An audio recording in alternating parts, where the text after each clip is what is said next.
Good evening, good afternoon, wherever you are. Welcome to Dreamy Dreamland, and I'm in the belly of the beast, military, industrial, medical system.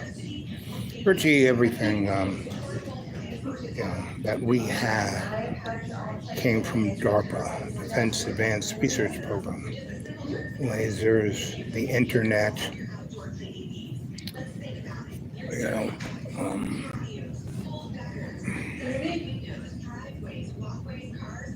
whatchamacallit,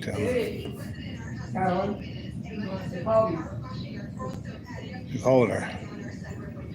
People folks just asleep here. Anyway, what I really wanted to talk to you about today is that you have the dynamic of a snake. Next 185 days, if you spend time with God in conscious intent, who loves co-creation, and realize that you are the children of God. We all are. It's not just Jesus. What the King James is 60 books by 66 authors. It was written over a 1,000-year period, and it went through many, basically 90% of what is Christianity is basically just hogwash.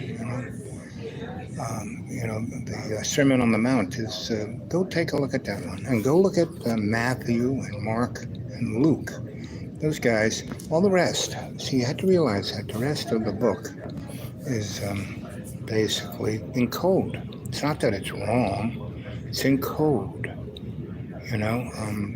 The Essenes were the first Christians, like thousands of years before Jesus showed up in person, in physical form, and became a historical character.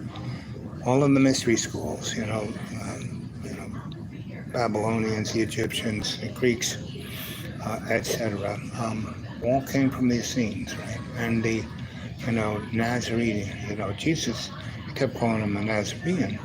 Well, it's not like he came from that cul-de-sac, Hey there. Let's see,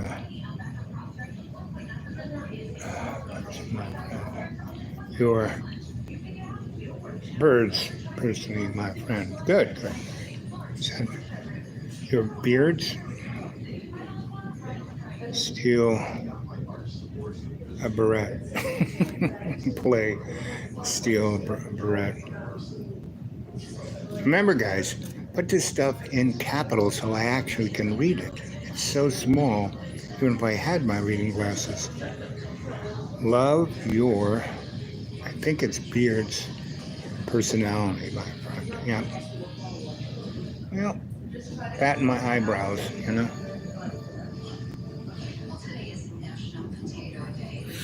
Anyway, I have a very theatrical face. I worked in the theater for many years,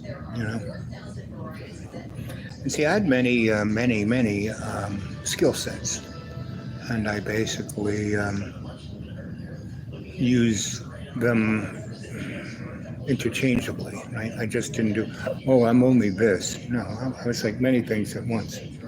Play, steal,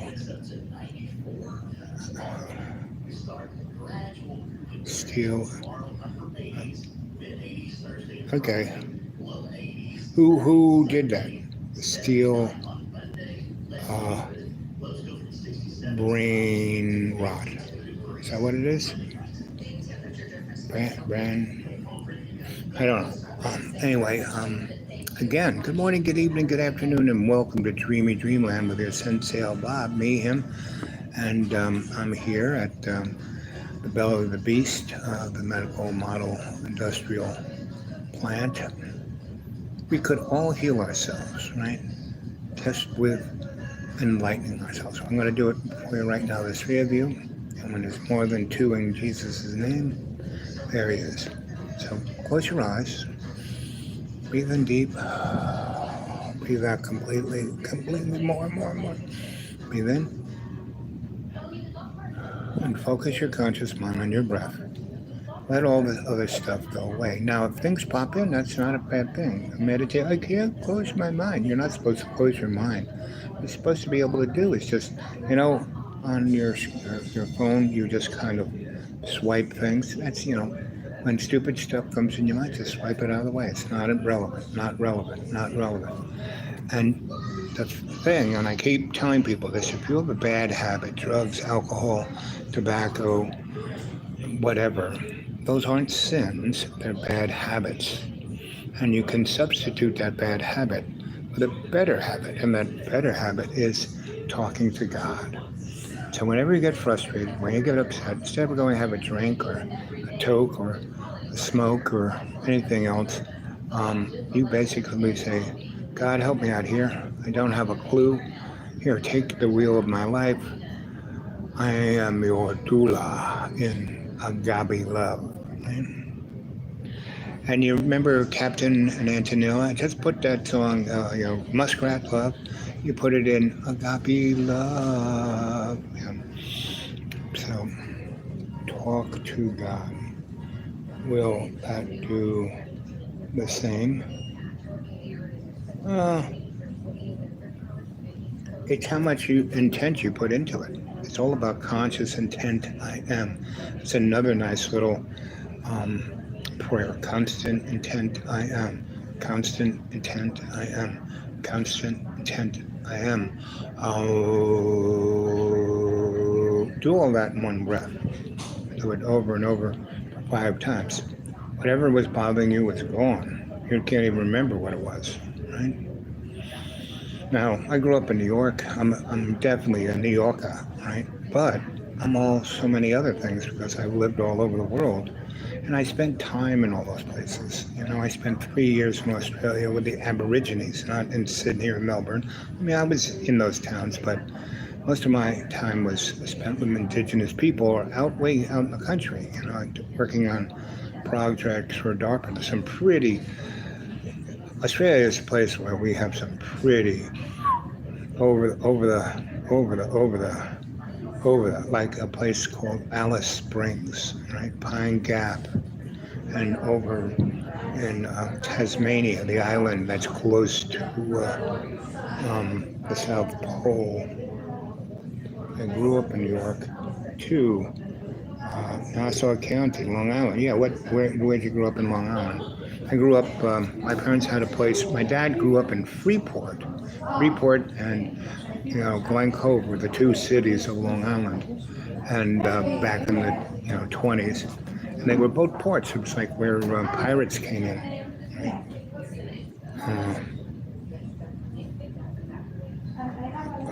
Anyway,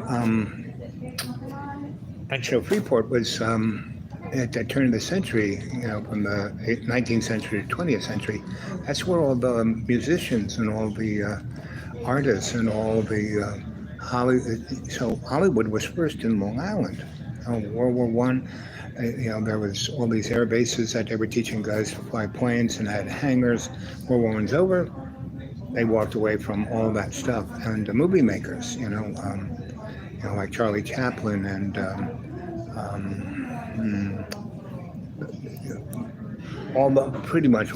because they were these gigantic open spaces that basically had skylights above, so they had sun, right? And it was all there, right? So films were made there. So Freeport was a very interesting town, and that's the town my father grew up in.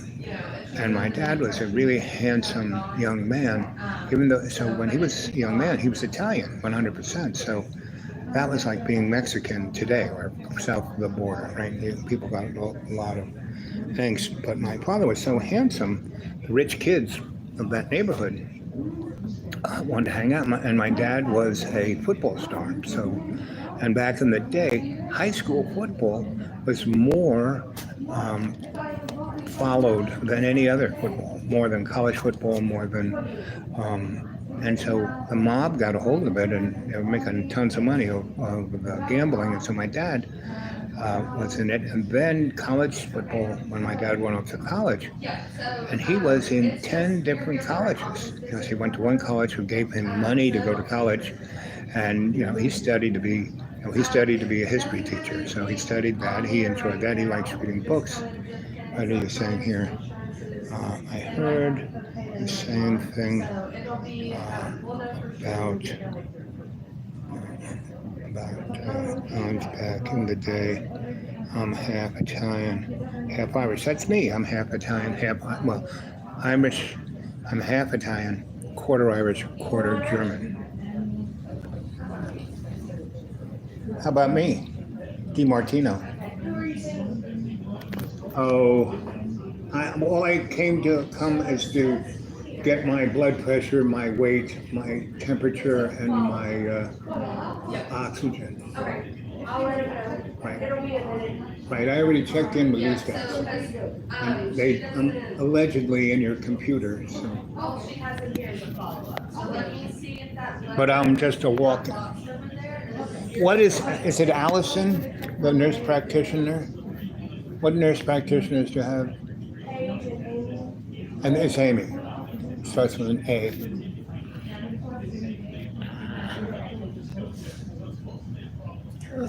Do.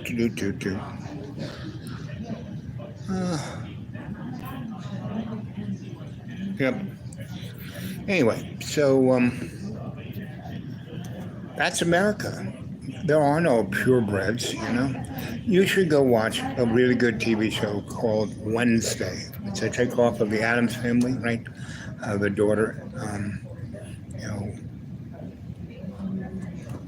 it's the original Addams Family was great, really great. One of the best TV shows of the 60s.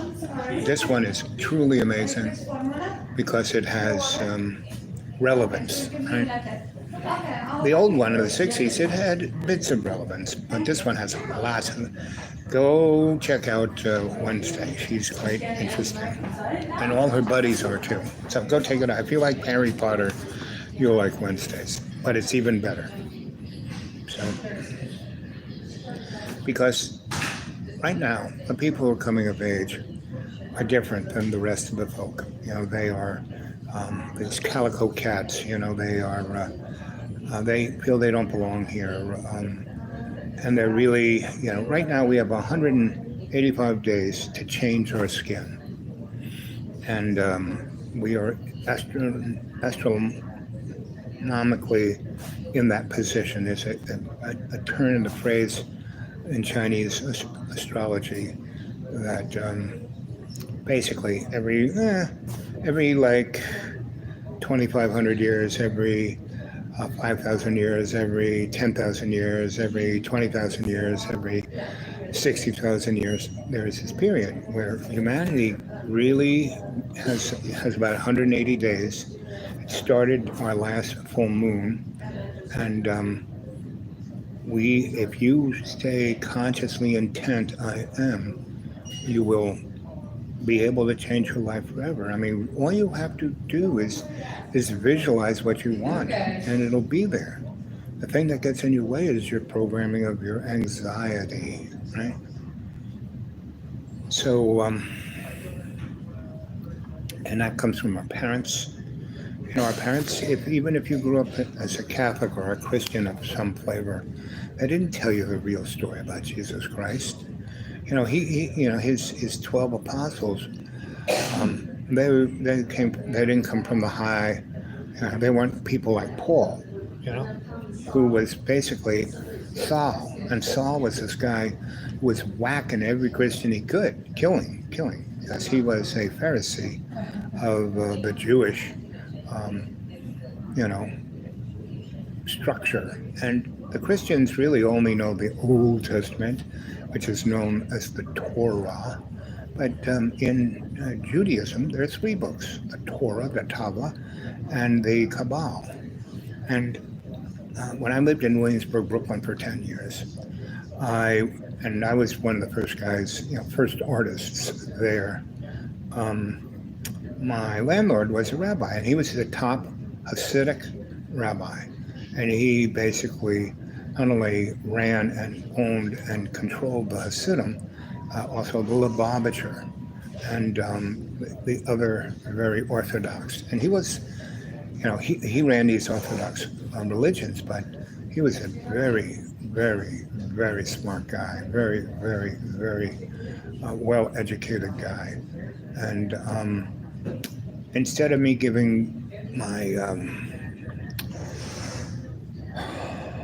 monthly rent to the super, which pretty much everybody else did, my landlord slash rabbi would come over and hang with me, right, on Thursday nights before Seder. And he would, I rented the place, I fixed the place up. He goes, wow, this is great. Then he saw my library. He said, wow, you've got all these books. He said, this book is in Hebrew. You read Hebrew? I said, he goes, you know Hebrew? I said, no, I read Hebrew, I don't speak it.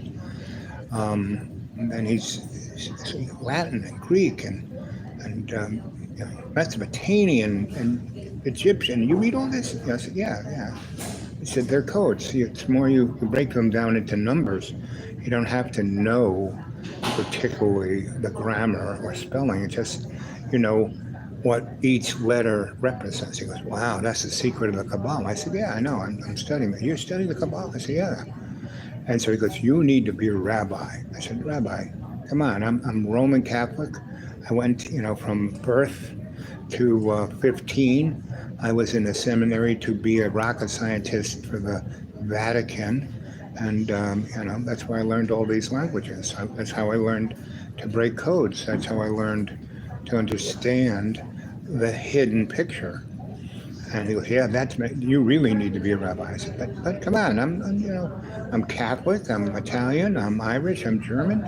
All those things that I don't think that fits into, the Lubavitchers or the Hasidim. And he goes, listen, the Hasidim are like the Quakers of the Jews. We accept everybody on our terms. No one's perfect. And I'm the head guy. So he did. He put me in his rabbi school, and I studied primarily the Kabbalah. I mean, I studied, so when you translate from Hebrew into Greek into English, the word Torah, you know what that means? You suck. The Torah is all about how you suck. Because it was rewritten over and over and over by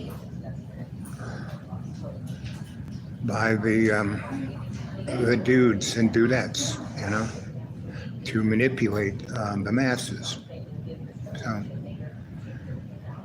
anyway, what are you guys saying here? Let's see.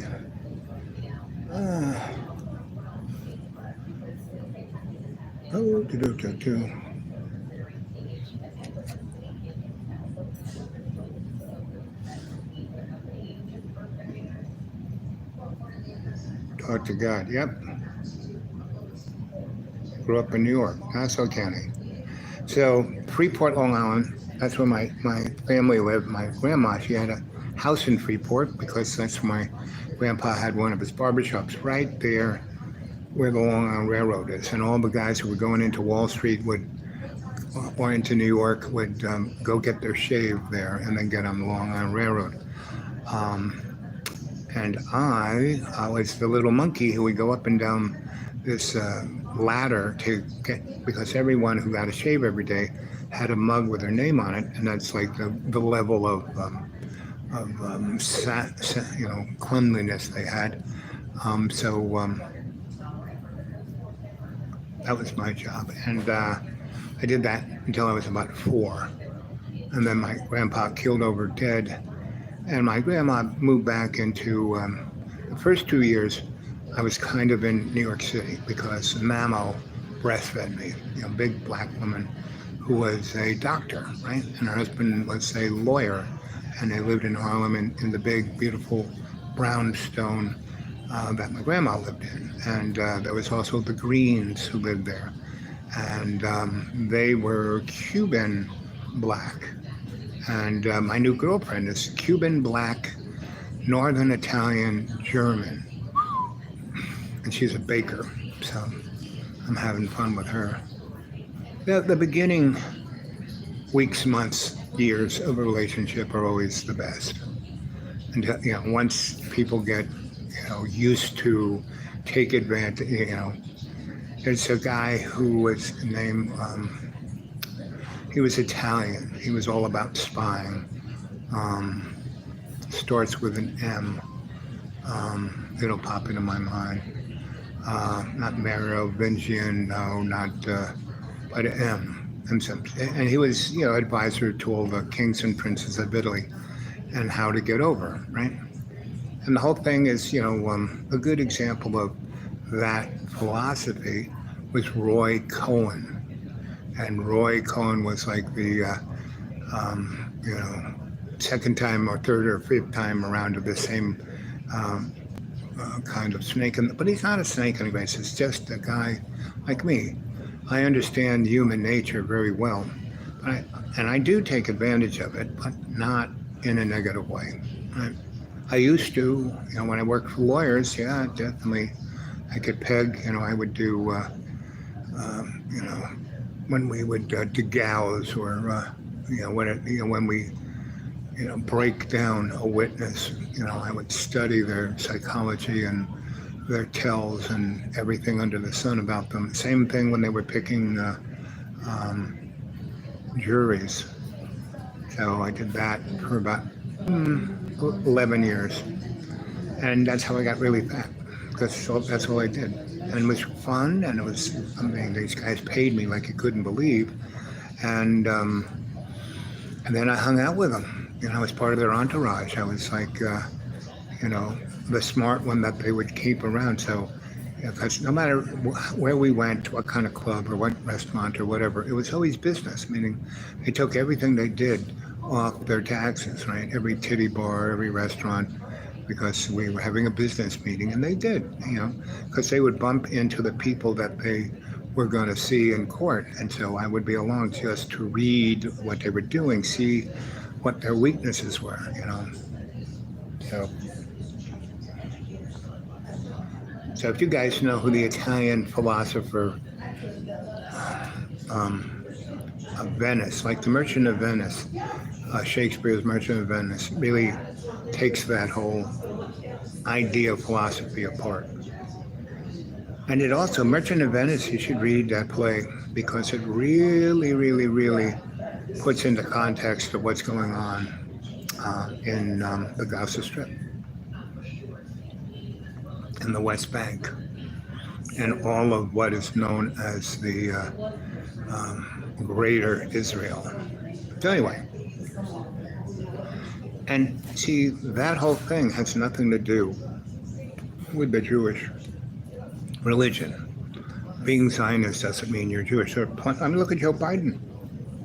He called himself a Zionist, Mitt Romney, Zionist.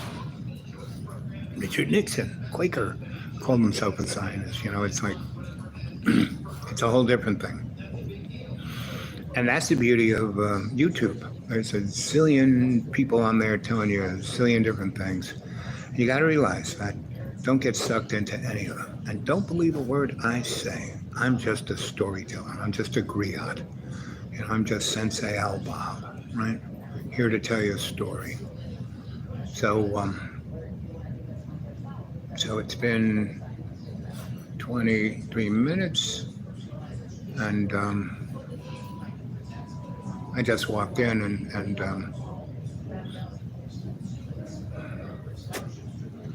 anyway. Any other questions? Any other statements? Tell me about where you lived in Long Island.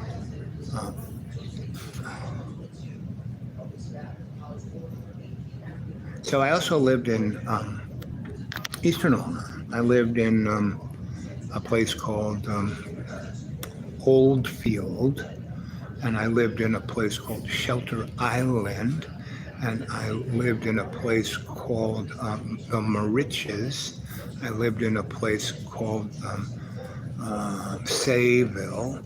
I lived in a place called Remsenburg, because Eastern Long Island, especially the northern side that faced New England, it was more like being in Massachusetts or Cape Cod or Connecticut than, New York State, because it was just a little boat ride over to there. And back in the day, everyone had a boat. No one had, if you wanted to ride like a wheeled thing, like a buggy, or you'd have to go all the way around it all, and there were no bridges, so it was very difficult. And there were a lot of ferries. So anyway, I lived in Eastern Long Island, and I was involved in the Stop Shoreham campaign. And so, anyway,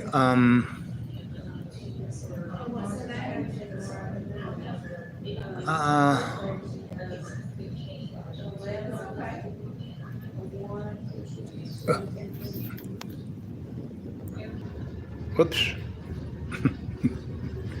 So I think I'm just going to jump off. Remember, get a hold of me at the dudeawake42@gmail. You want to throw something in my PayPal, dudeawake42@gmail. If you got anything to say, and I can, because I'm still just waiting here, I'm going to get up and complain. Squeaky wheel always gets the grease. Anyway, unless you got something to say, let's see if you got anything to say. Anything to say? No? Okay. Love you guys. Stay. I'm going to come back again later this afternoon, probably around 4 Eastern time. Okay? I'm just did this because I could. Okay.